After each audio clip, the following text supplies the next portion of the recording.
Premier Fantasy Podcast. I'm your host, Tito, Jeff Thidoff. Follow me on Twitter, @ThitHappens. It's Sunday. Let's get an update here. We got a lot to roll through in a short period of time. Excuse me. Injuries are abound in Week 4. There's a lot of question marks out there. Some guys already out, and so let's get right into it. The big news, I think, is Dalvin Cook. Looks like he's going to play for the Vikings. He's a top 3 running back almost every week he's in there. This week the Vikings have the Browns. I know last week Alexander Madison filled in really well, but Dalvin Cook appears to be back. So keep an eye on last minute news, but as of right now on Sunday morning, it looks like he is going to play. DeAndre Swift also trending to play, and the Lions have pledged to get him the ball even more. So we'll see. He hasn't practiced much this week. We'll see if he is good to go, but that's another one we want to watch in that Lions game as they take on the Bears.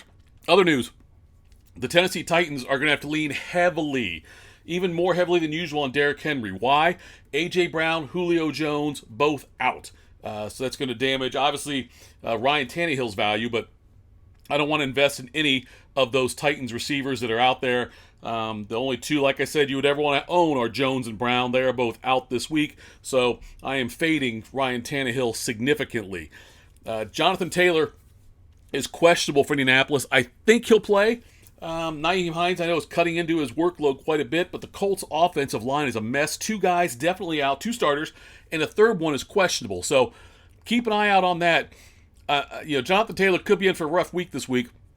I know that Miami is not that strong of a defense, but the fact they're going to have all these new offensive line players in there for the Colts, that certainly helps out the value of the Dolphins' defense and hurts the value for Jonathan Taylor and Carson Wentz on his 2 sprained ankles and anything else associated with that Colts offense.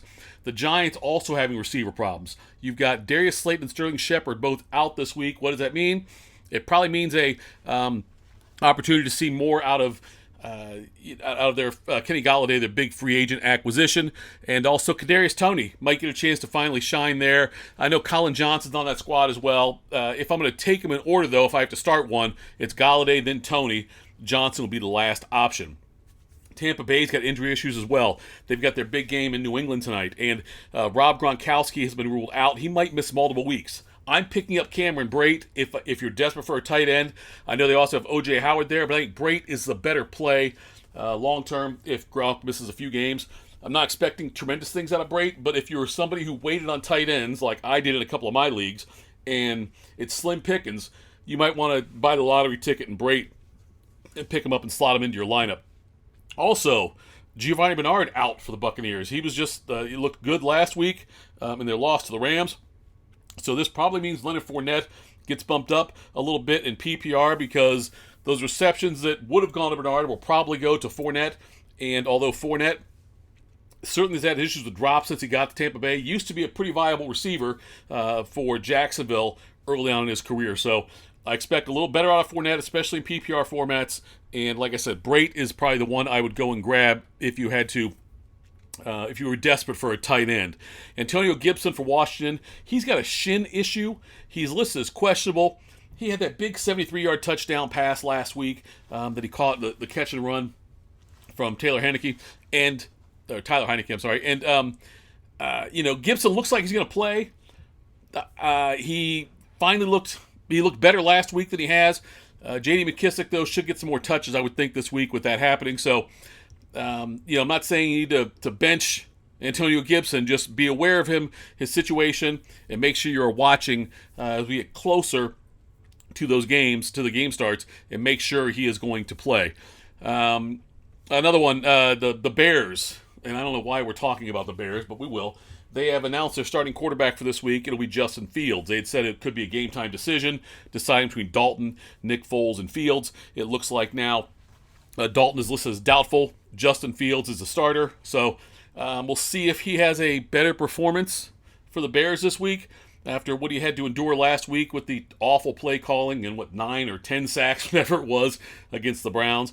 So, but Justin Fields will be the starter this week. Should help out Allen Robinson. Should help out Darnell Mooney. I say all that knowing that Fields only had, the team had 1 passing yard last week against Cleveland. I gotta believe it's gonna be better. It can't be worse. I guess it could be 0 or minus. I don't see that happening. So, I like Fields. I'm optimistic what he'll do. He's not a starter. He is definitely not a starter in your leagues.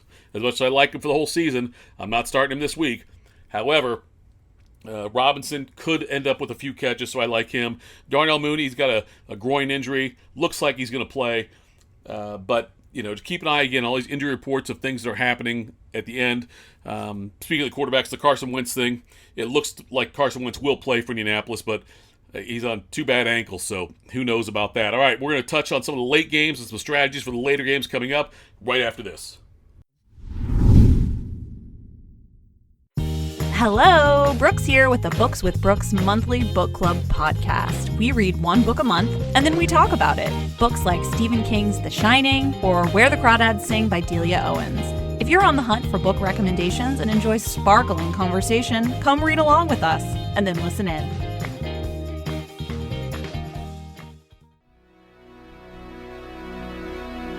Hey everybody, it's Sam Amico from Cavs on the Break NBA podcast. Be sure to give us a listen for all your Cleveland Cavaliers recaps, analysis, breakdowns, draft talk, free agency. The list goes on and on. Give us a listen, Cavs on the Break NBA podcast. Hey, it's JD from the Hyman Podcast. I created this podcast to have hard conversations. Conversations that make us human but are also wildly uncomfortable. Conversations that help give voice to the voiceless and to the marginalized. Now you can listen to the entire first season on Apple Podcasts, Spotify, or wherever you get your podcasts from. Consider this your personal invitation to join the conversation. Hi, my name is Jeremy Powell, co-host of the Oranges, Oranger, Browns podcast. Check us out anywhere you listen to podcasts. For all your Browns coverage, post-game, pre-game, anything you need Browns, you'll find it here on the Oranges, Oranger, Browns podcast. All right, we're back. We'll talk about some of the 4 o'clock games now. 4 o'clock Eastern time games, I should say, and the 4 o'clock window, 4:05, 4:25, whatever time they're going to start. The first one is Lamar Jackson threw a scare to some people, missing some practice time this week with a back injury, and looks like he practiced Friday. They're a little concerned, but he should be okay to go. Keep an eye on that one, though. Lamar Jackson, again, have a backup plan in place if Lamar Jackson doesn't play. And as far as the Ravens running back situation goes, who knows? Le'Veon Bell has been activated this week. There's a talk about either possibly a healthy scratch, Tyson Williams possibly being a healthy scratch in that Ravens backfield, or Devonta Freeman might not play. Who knows? All I'm saying is we don't know what the running back situation is going to be yet, but I want to see how it shakes out. There's probably not much you can do as far as picking up one of the Baltimore backs. So, and again, they all have potential value this week. I've always liked Tyson Williams, but the fact there's rumors about him being a healthy scratch concerns me a great deal. We'll see what happens in that game. Speaking of running backs, Darrell Henderson Jr. for the Rams. Henderson should be able to go, they're saying, this week. He's got the rib injury. The Rams got the big divisional matchup against the Cardinals, which means Sonny Michel gets bumped back down to the bench. I know Michel looked good at times last week, but if Henderson's playing, Michel's not playing for you, at least not yet. I do wonder if Michel will have an impact later in the season. But this week, though, if Henderson's starting like he should be, Michel's not starting for you there. Other running back situations in Denver, there's a chance that Melvin Gordon won't play. Javonte Williams is going to get a huge boost if Gordon doesn't play, and even if Gordon does play. If he's limited at all, and like I say, he's questionable with a rib injury, then Javonte Williams will get more touches, and this may be his chance to establish himself as the clear number 1 back there. He's going to get a chance against this Ravens defense that's got some guys coming back, so they're a little healthier now than they were earlier in the season. But I want to see what Javonte Williams can do. He should get he'll end up with more touches than Melvin Gordon. That I am very sure of. It's just a question of how many more than Gordon will he end up with. Other running back news, the 49ers, look, it looks like it's Trey Sermon's job again this week. He had, one good run last week. He ended up with 10 carries for 31 yards and a touchdown, but was stopped a lot at the line, behind the line. He'll get another opportunity this week against Seattle. Trey Sermon, someone that I was high on. A lot of people were high on when he got drafted out of Ohio State after that tremendous end of the season in college last year for him. So Sermon, it looks like he'll be the guy to get the most touches this week. His probably second and maybe final chance to win this job before Mitchell comes back. Mitchell, again, is questionable right now, but We'll see. I don't expect Mitchell to play. We'll see what happens, though. But if he doesn't play, Sermon, he's still a guy I'm probably throwing a lottery ticket at in deeper leagues. But we'll have to see what happens with him. Going back to wide receivers.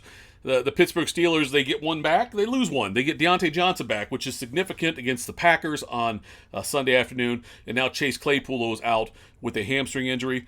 In the red zone, if you remember in preseason, Pat Freiermuth, the tight end, in a couple games, got some good looks in the end zone. With Claypool being out, he might be somebody, Freiermuth, who gets a chance down there in the end zone to utilize his size. We'll see what happens with that. So, Freiermuth, again, if you're also, again, desperate for a tight end, or if you're in DFS and looking for a cheap option at tight end, someone who could score a touchdown, he might be the way to go.